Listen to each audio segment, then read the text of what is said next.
Hello guys, good morning. Welcome to my channel Riya dot Rohit. দেখে না, মামা চলে এসছে আমাকে নিতে। এবারে আমি বাড়ি চলে যাচ্ছি। আচ্ছা, এই যে পুকুরটা দেখলে না, একটা দেখা গেল আমাদের তো এখানে গ্রামের রাস্তা। এই যে এটা পুলের রাস্তা, এই পুলটা পুরো ভরে যায়, এখন অনেকটাই জল আছে। আর একটু যদি বৃষ্টি পড়ে তো পুরো ফুলটা এটা পুরো ভরে যায়। এই রাস্তাটা আমরা ইউজ করতে পারি না, কিন্তু এখন ইউজ করতে পারছি। এই যে গাছের তলটা রয়েছে, এগুলো খুব একটা স্মৃতি জড়িয়ে রয়েছে, খুব চেনা জায়গাগুলো।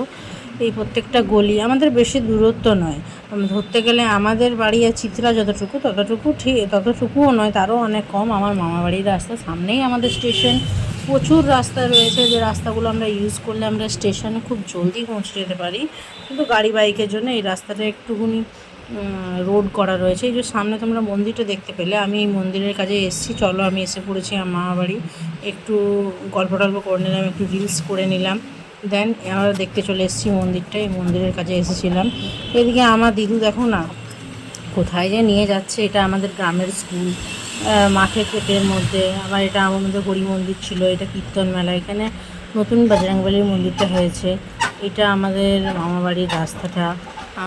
চলো একটু তোমাদের ক্ষেত বাড়ি দেখায়। এটা ক্ষেত, মানে এইখানে চারিদিকে একটা জিনিস লক্ষ্য করো তো, বড় বড় ঘর বাড়ি কারোর ঠিকই নেই, কিন্তু চারিদিকে জমি জমি, ক্ষেত আর ক্ষেত। মানে এখানে যে ভাইবসটা, এখানে যেটা অ্যাটমসফিয়ারটা কতটা ভালো না। এখানে মানে মানুষ একটা নিঃশ্বাসের শান্তি নিঃশ্বাস নিতে পারবে। এখানে মানে গন্ধটাই একটা আলাদা।